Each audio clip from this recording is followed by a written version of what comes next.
गुड़हल के पौधे को इस स्प्रिंग फॉल से बचाने के लिए अभी नवंबर में ही आपको कुछ ज़रूरी काम करने पड़ेंगे, जिससे आपके गुड़हल का पौधा आने वाले सर्दियों में भी बहुत ही स्वस्थ रहेगा, फ्लावरिंग भी करेगा और लेकिन पौधा खराब नहीं होगा। आज के वीडियो में हम देखेंगे कि गुड़हल की कंप्लीट केयर अभी नवंबर में कैसे कर सकते हैं। ये मेरे टमाटर का पौधा है, बहुत बार आप देख चुके होंगे। आज यहाँ से कबूतर ने या किसने पता नहीं, ये टमाटर मैं आई तो नीचे गिरा हुआ था। ये बिल्कुल भी पका नहीं है, कच्चा टमाटर है अभी, लेकिन ये गिरा मिला मुझे।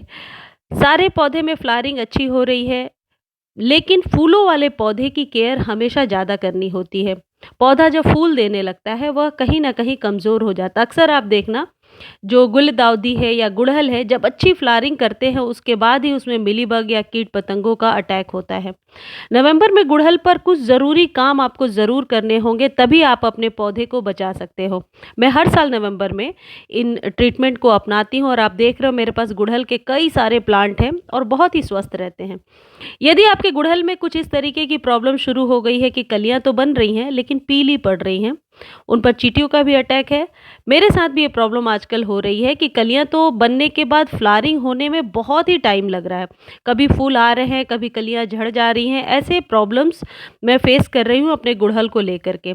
तो आज के वीडियो में एक कंप्लीट ट्रीटमेंट के लिए मैं शेयर करने वाली हूँ। आप भी उस ट्रीटमेंट को देखिए और अपने गुड़हल में कीजिए। I am very much sure आपका प्लांट भी बचा रहेगा। कई सालों से मेरे प्लांट को मैं इसी तरीके से देख रेख करती हूँ।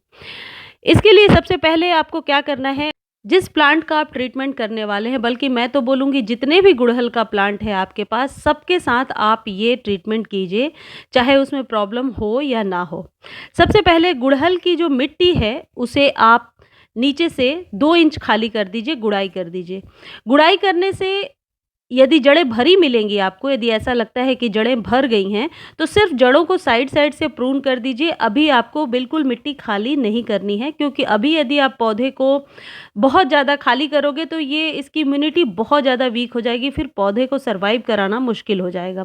कुछ इस तरीके से 2-3 इंच ऊपर से मिट्टी को निकाल दीजिए और निकालने के बाद उस मिट्टी में धूप लगने दीजिए। सारे प्लांट को एक साथ आप पहले ऊपर से गुड़ाई करके मिट्टी निकालिए और फिर उसमें धूप लगने दीजिए। फिर मैं आपको बताती हूँ कि तब तक आपको क्या तैयारी कर लेनी है।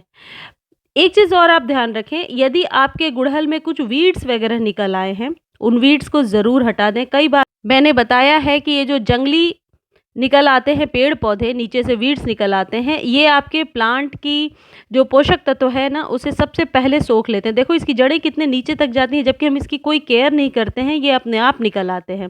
तो सबसे पहले जब गुड़ाई करें, ऊपर से मिट्टी बिल्कुल साफ़ कर दें। किचन वेस्ट से जो खाद हम डालते हैं उसमें अंडे के छिलके आप मत डालो, वो गलेगा ही नहीं कभी भी। तो मिट्टी तो अच्छी है, जड़ें भरी नहीं हैं। अब आप क्या करोगे, एक कंटेनर में आधा लीटर या 1 लीटर पानी ले लीजिए और उसमें 1 चम्मच फंजीसाइड को भिगो करके रख दीजिए। उसमें 1 टेबल स्पून आप टर्मरिक पाउडर यानी कि हल्दी भी मिक्स करके रख दीजिए। हल्दी एंटीसेप्टिक होता है और अभी सर्दियों में ये एक सुरक्षा कवच की तरह काम कर रहा है। तो हल्दी को भी उस फंजीसाइड में आप मिला लें और साथ में आप मिला लेंगे 1 चम्मच एप्सम सॉल्ट। एप्सम सॉल्ट अभी देना अपने प्लांट के लिए बहुत ज़रूरी है, बल्कि आप सभी अपने प्लांट्स को दे दीजिए, क्योंकि ये टाइम होता है स्प्रिंग फॉल का इफ़ेक्ट होगा। पत्तियाँ गिरने लगती हैं, पत्तियाँ बहुत ज़्यादा पीली पड़ती हैं। तो एप्सम सॉल्ट इन सभी चीज़ों से, यानी मैग्नीशियम सल्फेट जो है, ये पत्तियों के पीले होने का जो रीज़न होता है ना, उसको ख़त्म करता है। पत्तियाँ लश ग्रीन होती हैं, जिससे प्रकाश संश्लेषण की क्रिया भी अच्छे से हो पाती है। अब आप क्या करेंगे, केले के छिलके को कट कर लीजिए, 1 दिन धूप में सुखा लीजिए। धूप में सुखाना बहुत ज़रूरी है। बरसात में या गर्मी में तो हम ऐसे ही डाल देते थे, क्योंकि डिकम्पोजिशन की जो प्रक्रिया है वह बहुत तेज़ होती है उस समय, क्योंकि धूप तेज़ होता है। अभी धूप तेज़ तो है, लेकिन कम देर की धूप आती है, यानी कि दिन छोटे होने लगे हैं। तो आप क्या करोगे, केले के छिलके को कट करके और आप पहले अच्छे से धूप में सुखा लीजिए। जड़ों के पास नहीं देना है। आप देखो मैं साइड से केले के छिलके डाल रही हूँ। केले के छिलके में भरपूर मात्रा में पोटेशियम होता है, जो आपके प्लांट के लिए ज़रूरी है। ये मिट्टी की उर्वरक क्षमता को भी बढ़ाता है और आपने देखा है कई बार मैंने ये ट्रीटमेंट किया है और मेरे प्लांट बहुत ही अच्छे चल रहे हैं। तो केले के छिलके खासकर गुड़हल में बहुत ही अच्छा फर्टिलाइज़र है। यदि आप कोई और फर्टिलाइज़र आपके पास नहीं है और सिर्फ़ केले के छिलके डाल रहे हो 15 से 20 दिनों में एक बार, तो आपका प्लांट अच्छा चलता रहेगा। बस ये ध्यान रखो कि सर्दियों में इसके डिकम्पोज़ होने की प्रक्रिया थोड़ी स्लो हो जाती है, तो आप इसे छोटे-छोटे पीसेज़ में कट करके धूप में सुखाने के बाद आप साइड से दे दीजिए और ऐसे प्लांट में कुछ गड्ढे से बना लीजिए। अब मैं एक ऐसे फर्टिलाइज़र को आपको दिखा रही हूँ जो नर्सरी पर आपको आसानी से मिल जाएगा और ये कंप्लीट फूड है आपके प्लांट के लिए। देखिए लिखा हुआ है बायो ऑर्गेनिक प्लांट फूड, यानी कि ये खाना है जो आजकल नर्सरी पर आसानी से कोई भी पौधों का आप खाना मांगोगे मिल जाएगा। यदि ये आपके पास नहीं है या किसी कारणवश आप नहीं ले पा रहे हैं, इस जगह पे आप कोई भी कंपोस्ट यूज़ कर सकते हैं। 2 मुट्ठी कंपोस्ट, ये करीब 12 से 15 इंच का गमला है, इसके लिए 2 मुट्ठी इनफ है। एक्सेस नहीं करना है, excess of anything is bad, इसलिए एक्सेस नहीं करना है आपको। बस ये 2 मुट्ठी डालिए, प्लांट फूड मिल जाए बहुत ही अच्छा है, क्योंकि प्लांट फूड को इस तरीके से तैयार किया जाता है कि वह कंप्लीट खाना होता है आपके प्लांट के लिए। जब कभी केले के छिलके डालें, ऊपर से 2 मुट्ठी नीम खली मिलाना कभी ना भूलें। नीम खली को और ताकतवर कैसे बनाकर एज अ लिक्विड भी आप इस्तेमाल कर सकते हो, ये आगे के वीडियोज़ में मैं आपको बताऊंगी। लेकिन गुड़हल का जो पौधा है ये पूरे टाइम धूप में रहता है, तो इसे ऊपर से सिर्फ मिला दीजिए और 1 चम्मच एप्सम सॉल्ट मिला दीजिए यदि आपने पानी में नहीं मिलाया है एप्सम सॉल्ट। एप्सम सॉल्ट आपको पता ही है, इसके बहुत सारी क्वालिटी है, इवन ये कीट पतंगों से भी आपके प्लांट को रोकता है। ये एक ज़रूरी इंग्रेडिएंट है जो आपके पास होना ही चाहिए यदि आप गार्डनिंग करते हो। फिर आप क्या करो, जिस मिट्टी को आपने निकाला है उसी मिट्टी को ऊपर से ढक दीजिए। कोई फ्रेश मिट्टी अलग से लेने की ज़रूरत नहीं है।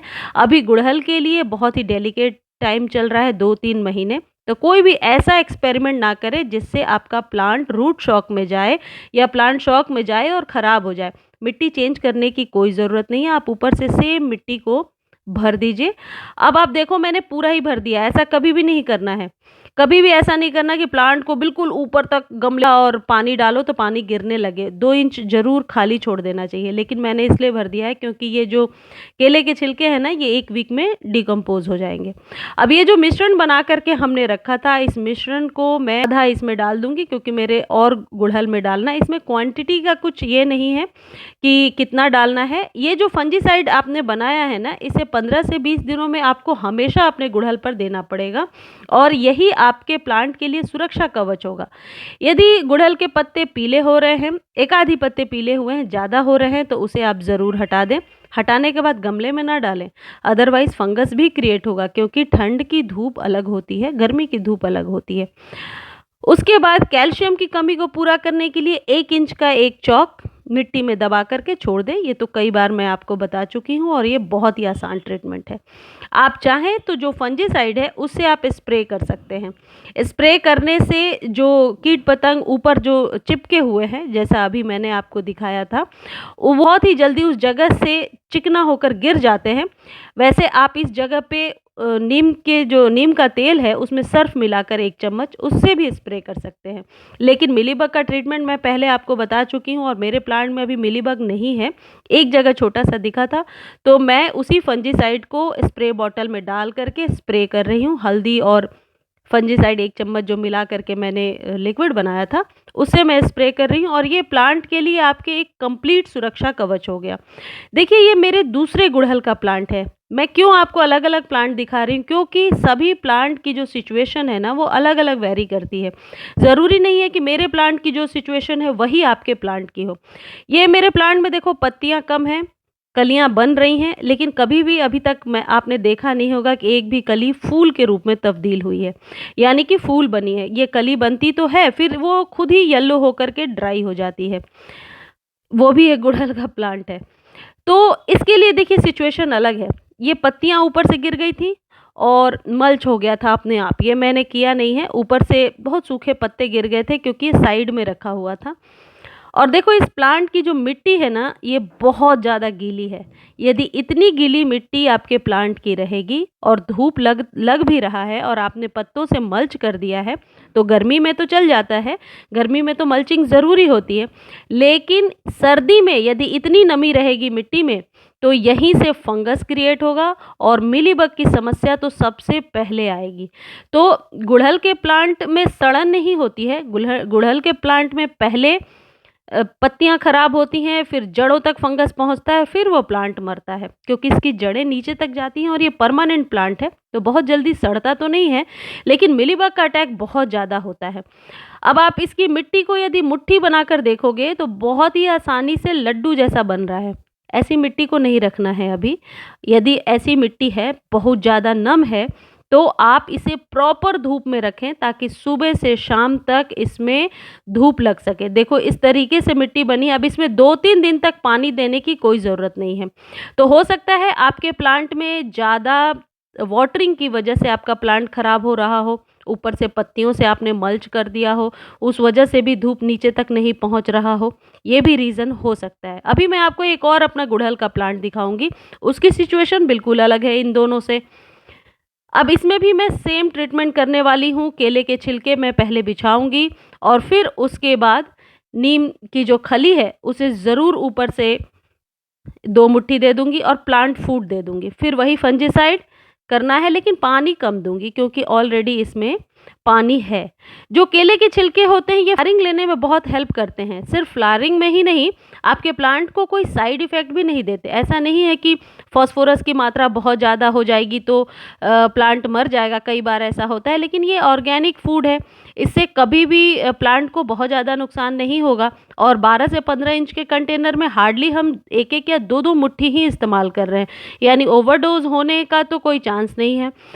जब कभी आप इस तरीके की ट्रीटमेंट करते हैं, ट्रीटमेंट के बाद प्लांट को धूप में रख दीजिए, खासकर गुड़हल को।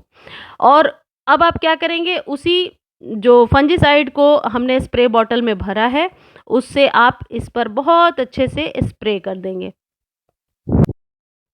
गुड़हल का जो पौधा है वो सर्दियों में पूरे धूप में होना चाहिए और इसका जो टेम्परेचर है, जो फ्रॉस्ट बहुत ज़्यादा होगी, उत्तर भारत में बहुत ज़्यादा सर्दी पड़ती है, उस समय इसे बचाना पड़ता है। वही समय होता है जो इसके लिए हानिकारक होता है। देखिए ये जो प्लांट है मेरा, ये कलियां तो बन रही हैं, मिट्टी भी बहुत अच्छी बनी हुई है। अच्छा, मैं एक चीज़ और बता देती हूँ, ये जो ट्रीटमेंट आप कर रहे हो ना, इससे गुड़हल को आप आने वाले स्प्रिंग फॉल से बचाओगे। स्प्रिंग जो जनवरी फरवरी का टाइम आएगा, उस समय आप देखोगे कि आपके गुड़हल की जो पत्तियां हैं ना, वो पीली हो गई हैं और बिल्कुल सारी पत्तियां झड़ गई हैं और ऐसा लगता है जैसे प्लांट बचेगा ही नहीं। तो ये जो ट्रीटमेंट आप कर रहे हैं, ये एक प्रकार का सुरक्षा कवच होगा। आप ये करके देखें, आपके गुड़हल का प्लांट पूरे साल सर्वाइव करेगा। गुड़हल की लाइफ वैसे भी 10 साल से ज़्यादा होती है प्लांट की, तो इतनी जल्दी आपका ये प्लांट मरेगा नहीं, बहुत ही अच्छे से सर्वाइव करेगा। भले ही आप उसे छोटे कंटेनर में भी लगा रखे हो, यानी कि यदि 10-12 इंच के कंटेनर में भी है तो बहुत अच्छे से सर्वाइव करेगा। यदि आपने ज़मीन में लगाया है तब भी ये प्लांट फूड आपको ऊपर से ज़रूर गुड़ाई करके साइड में क्यारी की तरह बना करके ज़रूर देना चाहिए। नीम की खली आपके प्लांट को फंगस से बचाता है और सर्दियों में नीम की खली ज़रूर अपने सभी प्लांट को देना चाहिए। इससे क्या होगा कि जो फफूंद वगैरह की समस्या होती है, ये एक प्राकृतिक कीटनाशक भी है। और पत्तियों पर स्प्रे करना कभी भी ना भूलें, खासकर गुड़हल को। पत्तियों पे स्प्रे करने से क्या होता है, जब उलट पलट कर आप देखोगे अंदर मिलीबग छुपा हुआ है, तो कोई अच्छा सा कीटनाशक बना लीजिए। और यदि कीटनाशक आप अच्छा सा नहीं खरीद पा रहे हो तो आप क्या करोगे, 1 चम्मच नीम ऑयल या कोई भी वेजिटेबल ऑयल ले लीजिए और उसमें 1 चम्मच सर्फ मिला लीजिए और उसे अच्छे से घोल करके आप अपने गुड़हल के प्लांट पर स्प्रे कर दीजिए। आप देखेंगे कि 2-3 स्प्रे के बाद ही इसका इफेक्ट शुरू हो गया है। देखिए ये जो कली बनी है, ये इसको फ्लावर लेने में बहुत टाइम लग रहा है। इस पे उजला उजला कोई चिपचिपा सा चीज़ मुझे दिखा, जिससे मुझे समझ में आया कि मिलीबग के अटैक के पहले का ये सीन है, यानी इस तरीके से इसके सिम्टम्स दिखने शुरू होते हैं। बाकी सारे प्लांट अच्छे चल रहे हैं। और ये जो केले के छिलके हैं और फंजीसाइड है, ये हर महीने आपको यूज़ करना पड़ेगा। गुड़हल एक हेवी फर्टिलाइज़र मांगने वाला पौधा है, यानी कि उसकी फ्लावरिंग तो ज़्यादा होती है, लेकिन गुड़हल को अच्छा भोजन हमेशा चाहिए। सर्दियों के जो फूल होते हैं, इन्हें आप सिर्फ थोड़ा सा 1 चम्मच भी कोई भोजन देते हो तो ये बहुत अच्छे चलते हैं, लेकिन गुड़हल वगैरह के लिए हेवी फट